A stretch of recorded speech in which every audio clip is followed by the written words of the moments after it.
Hello student, welcome to my YouTube channel MBAR science academy. आज हम लोग chemical reactions and equations का second lecture देखने वाले हैं, क्योंकि केमिकल रिएक्शंस एंड इक्वेशंस का फर्स्ट लेक्चर हम लोग पढ़ चुके हैं। आज हम लोग क्या करेंगे, केमिकल रिएक्शंस एंड इक्वेशन का सेकेंड लेक्चर के अंडर केमिकल रिएक्शंस को समझने का कोशिश करेंगे। फर्स्ट लेक्चर में हम लोगों ने physical changes and chemical changes को डिस्कस किया था। आज जो डिस्कस करने वाले हैं वो केमिकल रिएक्शंस क्या होता है, इसको डिस्कस करने वाले हैं। तो चलिए डिस्कस करना स्टार्ट करते हैं। तो सबसे पहले हम लोग देखेंगे केमिकल रिएक्शंस है क्या। तो chemical reaction, the process in which a substance or substances undergo a chemical change to produce new substances with entirely new properties are known as chemical reactions। क्या होता है, कहीं कोई दो या एक सब्सटेंस, मान लिया to substance H2 plus Cl2 मिल के क्या करता है, यहाँ पे H2 हाइड्रोजन आप ले लेते हैं, हाइड्रोजन गैस लेते हैं अगर, और Cl गैस के प्रेजेंस में इसको रिएक्ट कराएं, हाइड्रोजन और Cl2 को अगर रिएक्ट कराएंगे और रिएक्ट कराते हैं तो क्या फॉर्म होता है, HCl फॉर्म होता है। क्या फॉर्म होता है, HCl। ठीक है, तो आप समझिए ये क्या है, ये दोनों का प्रॉपर्टी अपना अपना कुछ और रहा होगा। इसका प्रॉपर्टी जो है,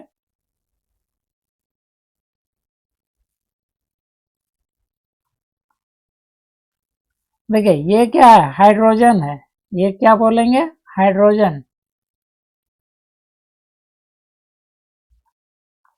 और एक तरह से क्या, हाइड्रोजन गैस है ये भी क्या, Cl2 गैस है। ये लिक्विड भी बन सकता है, ठीक है, चलिए लिक्विड ही लिखते हैं, या गैस भी बना सकते हैं, उससे दिक्कत नहीं, कुछ भी बना लें। ये क्या है, क्लोरीन है। क्या है ये, क्लोरीन,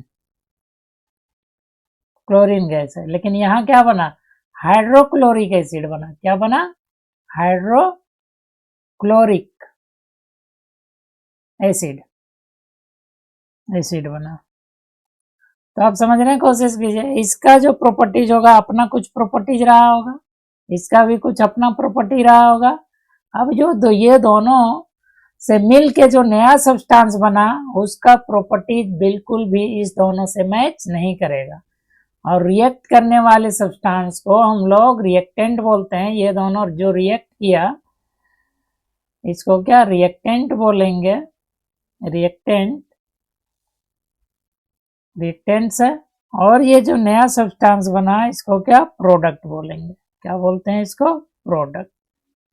तो क्या यहाँ पे the process in which substance or substances, तो दो सब्सटेंस मिलके केमिकल चेंज किया और प्रोड्यूस किया न्यू सब्सटेंस, हाइड्रोक्लोरिक एसिड को प्रोड्यूस किया, जिसका प्रॉपर्टी इंटायरली न्यू होगा, एकदम नया प्रॉपर्टी होगा। तो इसी को आज समझने का कोशिश करते हैं डिटेल में। और तो देखिए कुछ एक्सपेरिमेंट देखेंगे जो आपका एनसीईआरटी में भी गिवन है। तो सबसे पहला जो एक्सपेरिमेंट है, हम लोग क्या करते हैं, हम लोग को एक मैग्नीशियम रिबन चाहिए होता है। मान लिया 2 सेंटीमीटर का मैग्नीशियम रिबन लीजिए, उसको किसी टंग से पकड़िए या चिमटा बोलिए सिंपल में, उससे पकड़िए, एक बर्नर को जलाइए और बर्नर में क्या करेंगे, मैग्नीशियम रिबन को पहले साफ कर लेंगे।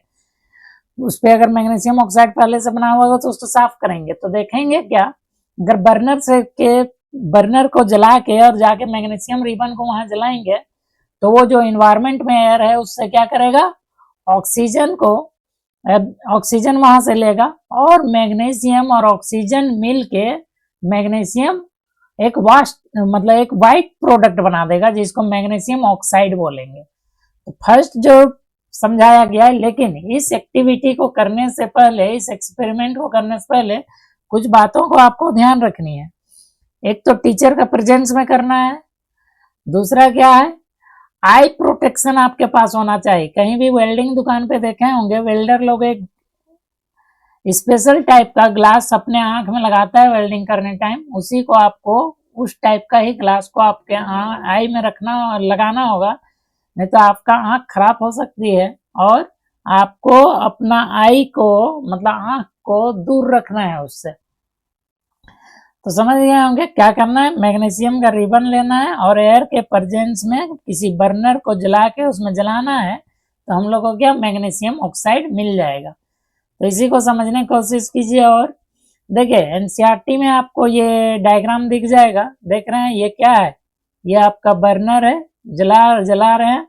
यहाँ देखिए ये टोंग है या चिमटा है, इसमें क्या ये देखिए ये मैग्नीशियम रिबन को पकड़ के जला रहे हैं तो यहाँ देख रहे हैं व्हाइट प्रोडक्ट एक नीचे आ रहा है, व्हाइट सब्सटेंस जो वेस्ट मैग्नीशियम रिबन को जलने के बाद ऑक्सीजन के प्रेजेंस में यहाँ देख रहे हैं एक वेस्ट यहाँ पे कलेक्ट कर रहे हैं हम लोग।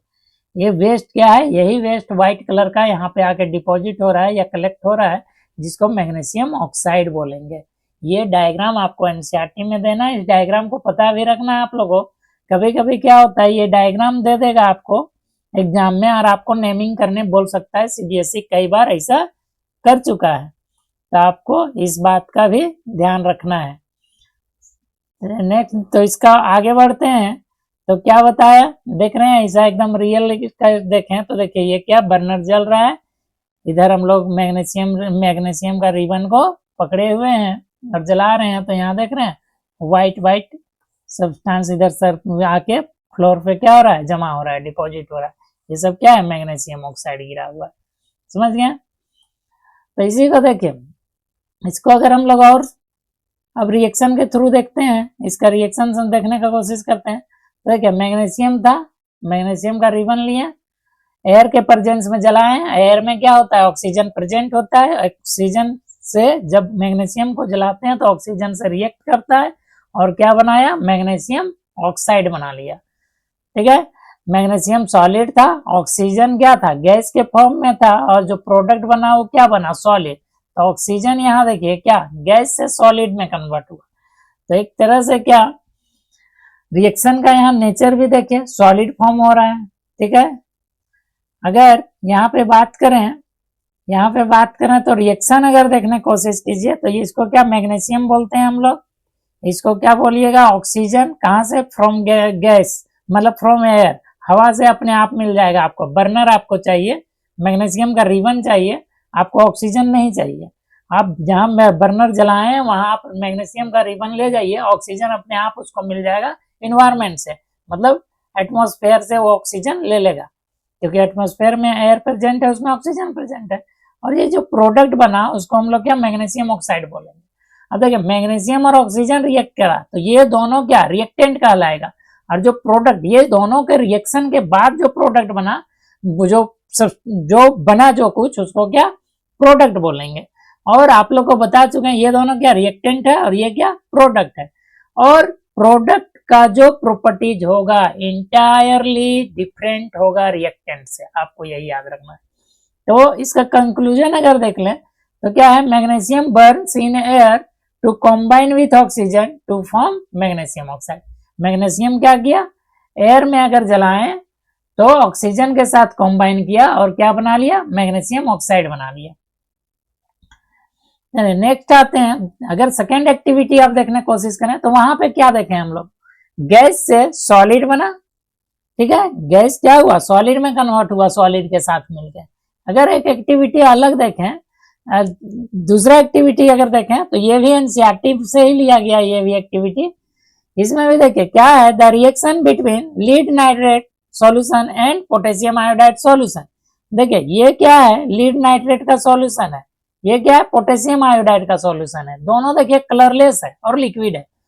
क्या किया है लीड नाइट्रेट का सॉल्यूशन में मान लिया इसको हम लोग PbNO3, ठीक है, PbNO3 में क्या किया पोटेशियम आयोडाइड को मिक्स किए। तो जब मिक्स किए हैं तो देख रहे हैं यहाँ व्हाइट कलर ये क्या बन रहा है, ये येलो कलर का पीपीटी बन रहा है। पीपीटी मतलब क्या सॉलिड फॉर्म हो रहा है येलो कलर का, तो कलर भी चेंज हो रहा है।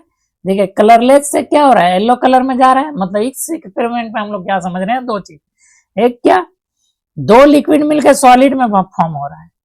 दूसरा चीज क्या, कलरलेस से कलर बना रहा है। तो इस एक्सपेरिमेंट में ये चीज आपको नजर आएगा, तो इसको भी समझने की कोशिश करते हैं नेक्स्ट। तो देखिए यहाँ पे देखिए क्या है, लीड नाइट्रेट और पोटेशियम आयोडाइड को अगर हम लोग मिक्स किए, जो दोनों क्या था, कलरलेस था, तो क्या बना, लीड आयोडाइड बना और पोटेशियम नाइट्रेट बना। लीड आयोडाइड और क्या बना, पोटेशियम नाइट्रेट बना। तो देखिए यहाँ पे क्या, ये लीड नाइट्रेट है, नाम भी आपको देखते जाना है। ये पोटेशियम आयोडाइड इसको बोले, दोनों क्या था, कलरलेस था, पीछे मैंने दिखाया है। ये क्या बन गया, लीड आयोडाइड बन गया, और ये क्या बन गया, पोटेशियम नाइट्रेट बन गया। आयोडाइड का भी वैलेंसी -1, पोटेशियम भी फर्स्ट ग्रुप का एलिमेंट है, +1 आया। यहाँ देखेंगे तो लीड नाइट्रेट का क्या -1 होता है, और लीड का +2 होगा, क्यों, 2 नाइट्रेट है इसके पास।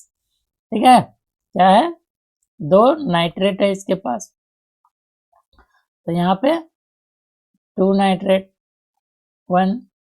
तो आपको समझनी है यहाँ पे क्या, एक नाइट्रेट पे क्या 1 होता है, एक नाइट्रेट पे क्या होता है, 1 होता है, और यहाँ पे 2 नाइट्रेट है तो क्या +2 आ गया।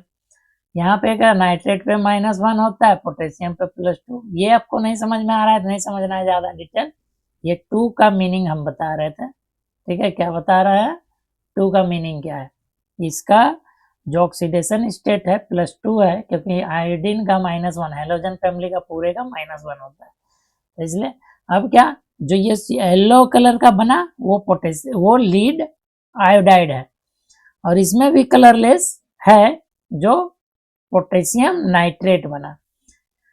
लीड नाइट्रेट भी कलरलेस था, पोटेशियम आयोडाइड भी कलरलेस था।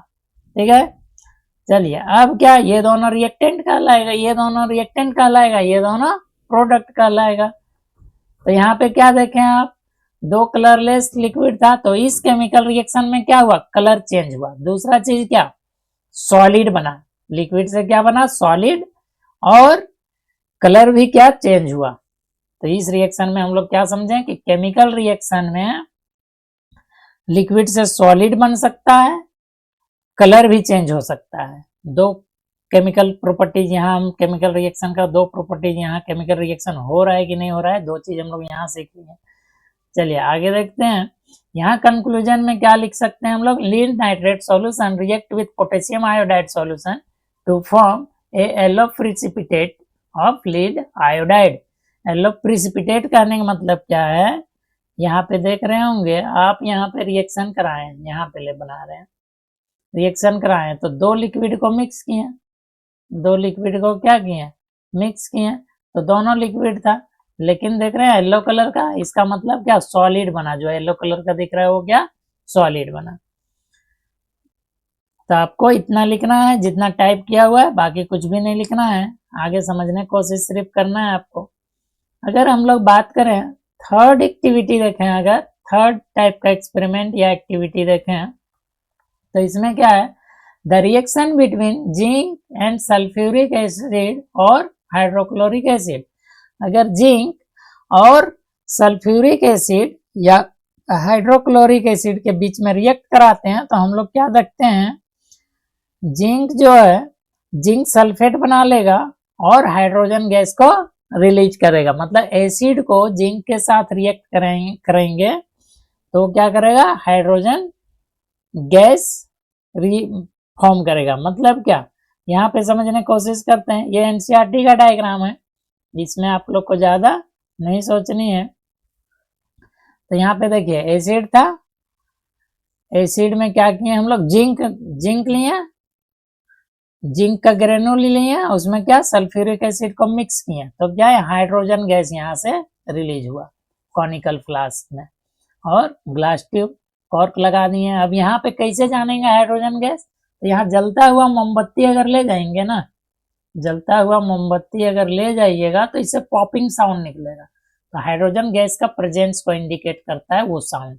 जलता हुआ मोमबत्ती को वहां कैंडल को ले जाइएगा तो क्या करेगा, पॉपिंग साउंड निकालेगा, फुट फुट टाइप का साउंड आएगा। उसका मतलब समझना है आपको कि वहां हाइड्रोजन गैस प्रेजेंट है, हाइड्रोजन गैस क्या है, प्रेजेंट है। तो यहाँ पे देखिए क्या किया, इसमें क्या किया, हाइड्रोक्लोरिक एसिड मतलब सल्फ्यूरिक एसिड डाला और ऊपर से क्या किया, इसमें मिक्स कर दिया जिंक सल्फेट को, मतलब जिंक को मिक्स कर दिया और क्या इसमें सल्फ्यूरिक एसिड को डाल दिया।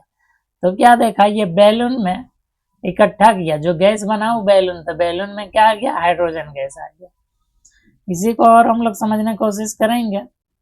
तो यहाँ पे देख सकते हैं हम लोग क्या है, इसको जिंक बोलेंगे, ये क्या है, सल्फ्यूरिक एसिड है, जिंक सल्फेट बना, सल्फ्यूरिक एसिड के साथ जिंक मिलके क्या बनाया, जिंक सल्फेट, और क्या साथ में रिलीज किया, साथ में हाइड्रोजन गैस को रिलीज किया। देख रहे हैं दोनों क्या था, एक सॉलिड था और एक सॉल्यूशन था, एक्वस मतलब सॉल्यूशन, और बना क्या, गैस बना, मतलब क्या, केमिकल रिएक्शन में गैस भी रिलीज हो सकता है। दूसरा चीज क्या, साथ में हीट भी रिलीज हुआ, साथ में क्या रिलीज हुआ, हीट भी रिलीज हुआ। कोई ऐसा रिएक्शन जिससे प्रोडक्ट के तरफ हीट रिलीज हो तो उसको क्या, एक्सोथर्मिक रिएक्शन भी हम लोग बोलते हैं। क्या बोलते हैं, एक्सोथर्मिक। आगे और भी बताएंगे इसके बारे में, अभी इतना ही जानिए। किसी रिएक्शन में अगर हीट भी रिलीज हो रहा है तो एक्सोथर्मिक, और अगर हीट लग रहा है तब रिएक्शन हो रहा है, हीट करने के बाद रिएक्शन हो रहा है तो उसको एंडोथर्मिक बोलते हैं। उस पे आगे बात करेंगे टाइप्स ऑफ रिएक्शन में। कंक्लूजन अगर देखें तो zinc react with dilute sulphuric acid और हाइड्रोक्लोरिक एसिड, या तो डाइल्यूट सल्फ्यूरिक एसिड के साथ रिएक्ट कराइए या हाइड्रोक्लोरिक एसिड के साथ रिएक्ट कराइए, the evolution of hydrogen gas and heat reaction is exothermic. क्या है, हीट भी निकल रहा है, इसलिए रिएक्शन को क्या बोल सकते हैं, एक्सोथर्मिक बोल सकते हैं हम लोग। तो यहाँ पे कैरेक्टरिस्टिक्स अगर आप देखने की कोशिश कीजिएगा रिएक्शन का, तो हम लोगों ने क्या क्या सीखा, हम लोग सीखे हैं कि केमिकल रिएक्शन हो रहा है तो चेंज इन स्टेट होगा, जैसे लिक्विड से सॉलिड बन सकता है, जो यहाँ पे देखें कि पोटेशियम आयोडाइड और लीड नाइट्रेट का सॉल्यूशन को आप मिक्स किए तो पोटेशियम मतलब लीड आयोडाइड बना, जो येलो कलर का पीपीटी बनाया, सॉलिड बनाया, ठीक है। नेक्स्ट क्या देखें, चेंज इन कलर, तो क्या देखें इसमें भी देख रहे हैं, दो को बनाए मिला मिक्स किए तो नया कलर आया, या यहाँ भी समझ सकते हैं दो कलरलेस को मिलाए थे तो क्या, येलो कलर का पीपीटी, तो कलर भी चेंज हुआ। नेक्स्ट देखते हैं तो evolution of gas, solid zinc का सॉलिड ग्रेन्यूल को सल्फ्यूरिक एसिड के साथ रिएक्ट कराएं तो देखें क्या, हाइड्रोजन गैस रिलीज हुआ, ये भी आप समझ सकते हैं, ठीक है। नेक्स्ट अगर देखें तो चेंज इन टेम्परेचर, आप देखें कि जिंक को किसके साथ, सल्फ्यूरिक एसिड के साथ रिलीज कराएं, रिएक्ट कराएं तो वहां पे क्या हुआ, हीट निकला, मतलब क्या, चेंज हुआ टेम्परेचर। मैग्नीशियम को भी अगर जलाएं किसके साथ, ऑक्सीजन के प्रेजेंस में, तो वहां भी हीट निकला, तो हीट चेंज इन हीट भी, टेम्परेचर चेंज हो सकता है। तो आपको कैरेक्टरिस्टिक्स ऑफ केमिकल रिएक्शन में याद रखनी है क्या क्या, रिएक्शन हो रहा है तो इसका मतलब है या तो चेंज इन स्टेट होगा, या फिर चेंज इन कलर होगा, या गैस उससे रिलीज हो सकता है, या टेम्परेचर भी चेंज हो सकता है, या इसमें से दो तीन हो सकता है, या सभी चीज हो सकता है सेम रिएक्शन में, या एक भी प्रॉपर्टी हो। तो समझ जाना है आपको केमिकल रिएक्शन हो रहा है। देखते हैं इसी को थोड़ा डिटेल में, चेंज इन स्टेट। तो देखिए इस रिएक्शन में हम लोग देखें मैग्नीशियम और ऑक्सीजन, मैग्नीशियम क्या था, सॉलिड फॉर्म में, गैस ऑक्सीजन क्या था, गैस फॉर्म में, और जब रिएक्ट कराए तो मैग्नीशियम ऑक्साइड बना जो सॉलिड था, तो ऑक्सीजन किस में बदल गया, गैस से सॉलिड में, तो change in state, state change हो गया इसका। अगला अगर देखें चेंज इन कलर, तो चेंज इन कलर हम लोग देखें यहाँ क्या देखें, इसमें हम लोग देख चुके हैं कि लीड नाइट्रेट क्या था, ये कलरलेस था, ये क्या था, कलरलेस था, ये भी कलरलेस था,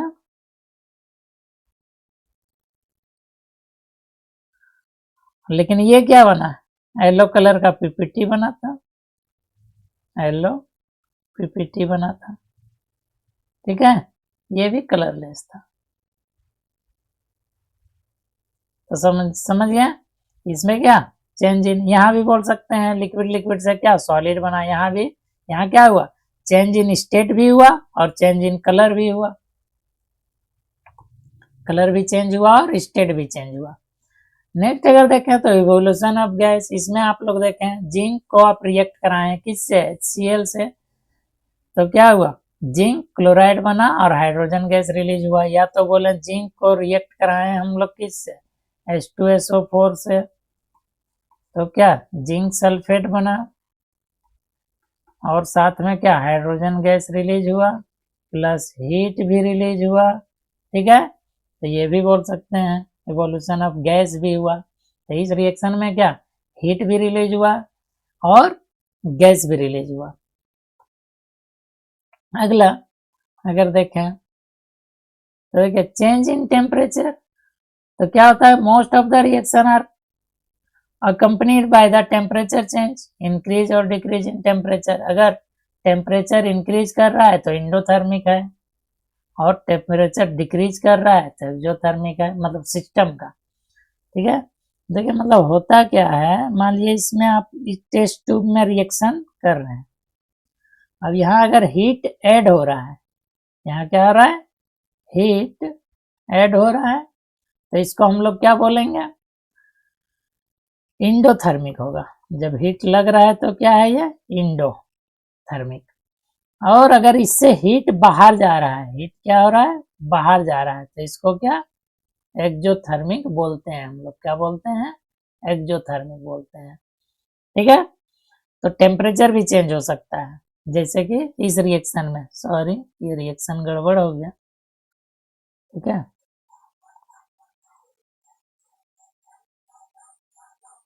यहाँ जो मैं लिख रहा हूं उसको देखिएगा, जिंक सॉलिड प्लस क्या डाइल्यूट सल्फ्यूरिक एसिड लिए H2SO4 लिए, तो क्या हुआ जिंक सल्फेट फॉर्म हुआ प्लस क्या H2 गैस फॉर्म हुआ और प्लस क्या हीट रिलीज हुआ, मतलब हीट रिलीज हुआ तो टेम्परेचर चेंज हुआ, समझिए। चलिए नेक्स्ट देखें अगर, तो देखिए यहाँ तक मैंने अभी तक केमिकल रिएक्शन क्या होता है वो समझाने का कोशिश किया, और केमिकल रिएक्शन अगर होता है तो उसमें क्या क्या होता है। तो केमिकल रिएक्शन आप देखें कि केमिकल रिएक्शन क्या होता है, दो या दो से ज्यादा सब्सटेंस को रिएक्ट कराते हैं तो क्या होता है एक या एक से ज्यादा भी प्रोडक्ट बन सकता है, और प्रोडक्ट जो बनेगा वो रिएक्टेंट से बिल्कुल उसका डिफरेंट प्रॉपर्टीज होगा।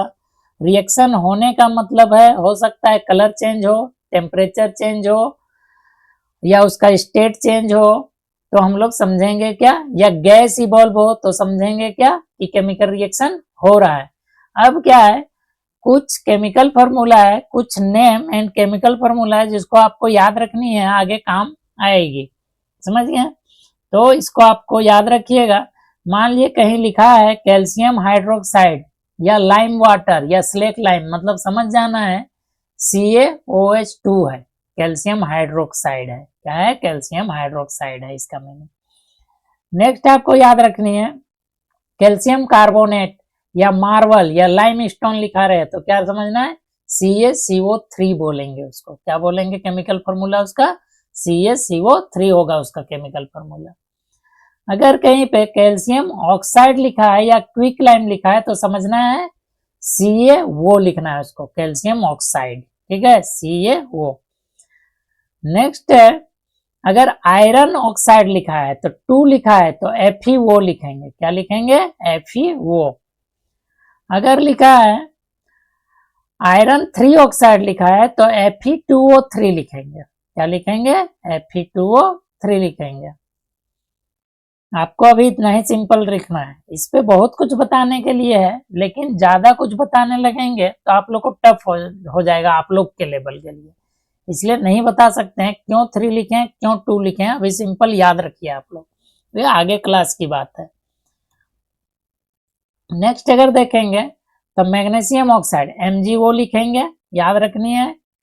लीड नाइट्रेट तो PbNO3 होल ट्वाइस लिखेंगे। लीड आयोडाइड तो PbI2, नेक्स्ट अगर पोटेशियम आयोडाइड कहीं लिखा है तो Ki लिखिएगा। एल्युमिनियम क्लोराइड लिखा है तो NH4 मतलब अमोनियम होता है, और Cl तो क्या लिखना है, अमोनियम क्लोराइड। नेक्स्ट अगर बात करें तो अमोनियम हाइड्रोक्साइड मतलब NH4OH क्या बोलेंगे, अमोनियम हाइड्रोक्साइड बोलेंगे इसको। KClO3 तो इसको पोटेशियम क्लोरेट बोलिएगा। पोटेशियम क्लोरेट का केमिकल फॉर्मूला आपको पूछा जाए तो क्या बोलेंगे, KClO3। नेक्स्ट अगर लीड ऑक्साइड का केमिकल फॉर्मूला बोला तो PbO लिखना है आपको। अगर एल्युमिनियम ऑक्साइड का बोल रहा है तो Al2O3 लिखना है आपको। और सिल्वर क्लोराइड बोला तो AgCl, Ag मतलब सिल्वर और Cl मतलब क्लोराइड। नेक्स्ट अगर बात करें तो क्यूप्रस ऑक्साइड मतलब Cu2O, चार्ज 1 होता है इसलिए इसको क्यूप्रस। और कहीं पे अगर क्यूप्रिक ऑक्साइड बोले तो CuO, याद रखना है, यहाँ पे गड़बड़ नहीं करना है। नेक्स्ट अगर सिल्वर नाइट्रेट आ गया तो इसको AgNO3 बोलिएगा। बेरियम क्लोराइड आ गया तो BaCl2 होगा। बेरियम सल्फेट आ गया तो BaSO4 होगा, SO4 को सल्फेट बोलते हैं, Ba को बेरियम। और इसी के साथ मैं आज का लेक्चर समाप्त कर रहा हूं। जल्द ही आपके लिए केमिकल रिएक्शंस एंड इक्वेशंस का 3rd लेक्चर अपलोड कर दूंगा। तब तक आप लोग 1st एंड 2nd लेक्चर को देखिए, उसका नोट्स बनाइए, रिवाइज कीजिए। अगर आपको 2027 में बोर्ड एग्जाम में अच्छी मार्क्स चाहिए तो आप लोग मुझे फॉलो कीजिए, और जैसे मैं पढ़ा रहा हूँ या मेरे YouTube चैनल पे जैसे लेक्चर आते जा रहा है उसको आप लोग पढ़ते जाइए, नोट बनाते जाइए, रिवाइज करते जाइए। चलिए इसी के साथ थैंक यू। नेक्स्ट लेक्चर जल्द ही केमिकल रिएक्शन एंड इक्वेशंस का मैं अपलोड कर दूंगा, साथ में फिजिक्स और मैथ का भी लेक्चर आते रहेगा। आप लोग सब्सक्राइब कीजिए चैनल को और देखते रहिए कंटिन्यू। Thank you.